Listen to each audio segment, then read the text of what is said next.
Jadi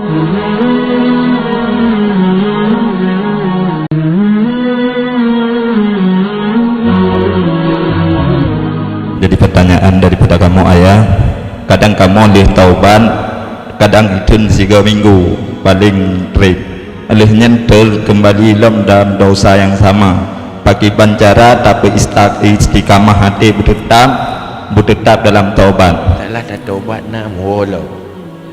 Buat selom lebih gembat dan taubat. Ha? Hai lagi urung muda. Yang ged menoi tanya. Nyon dosanya bena utang Allah Taala. Bena utang dosa. Man roh mutang na bayu. Man dele da bayu kata mutang lo. Ketimbang mutang anak bayu, gem mutang na bayu. Cuma atranyan be hidayat yang oleh syaitan itu igoda tanya Allah kepu dah taubat untuk nah roh lilau yang cara syaitan igoda tanya be dah taubat juga betul-betul taubat. Masalah lemeh Allah tinggal roh magi salau yang terserah Allah. Yang jelas ada yang kau lihat taubat yang sip syarat dan rukun yang kau berhasil tetap bermanfaat. Munyo mati segolong daulang dosa, kampun dosa. Munyo tak ada gede ruh daulang, kagak dosa daulang yang tak ha. Cuma cara beristiqamah pakai bang. Cara istiqamah, ya hakikatnya istiqamahnya pi taufik Allah. Cuma cara ji istiqamahnya, tenyo harus kejam terhadap diri sendiri. Jangan manjakan diri. Benci kepada nafsu, musuhi nafsu, kejam terhadap diri. Harus kejam baru lawan. Karena istiqamahnya tak korbankan diri demi untuk menyelamatkan diri. Bersih lagi orang operasi untuk pulih penyakit, harus korban ini. Kepuk mengapa boleh menanti untuk danyo selamat harus korban. Korban nafsu itulah korban perasaan, dan yang paling beratnya korban perasaannya.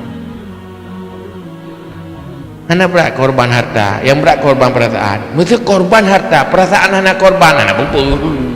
Tenang mentang, keng-keng gerak mentang.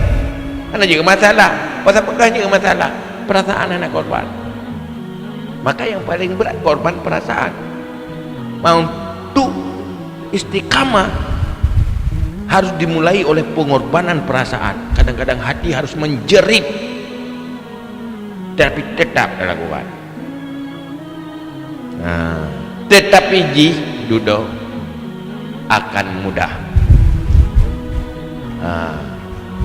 Berat segolong dilakukan, watit dilakukan akan gampang. Karena bukan nafsunya wa nafsu katifliin tuhmil husyaba'ala hubir ridha'i wa in taftimhu yang fatimi. Nafsu samsi namanya cut semangat di pintu tu menyuruh banyak hanatala tu ngan tuhai pi melaju. Tapi watit katalah jihan pernah menderita, han akan menderita karena talah. Nah urang menderita karena gelah lima aja mah. Orang-orangnya hawa dia tapi mampu hati dia lah aja mah. Nah malah punya kali gelah dapat sah ilih. Begitulah nafsu manusia. Cuman lehnya mendoa apa Allah Nabi taufik Nabi. Mana Nabi pegah khairukum kullu mutafattinin tawwab. Sebaik-baik kamu orang yang banyak terfitnah dengan dosa dan segitu banyak pula taubat. Anda pernah berputus asa dari taubat, mulang dosa, mulang long taubat. Karena mulangnya lain demi Allah. Biar putus asa.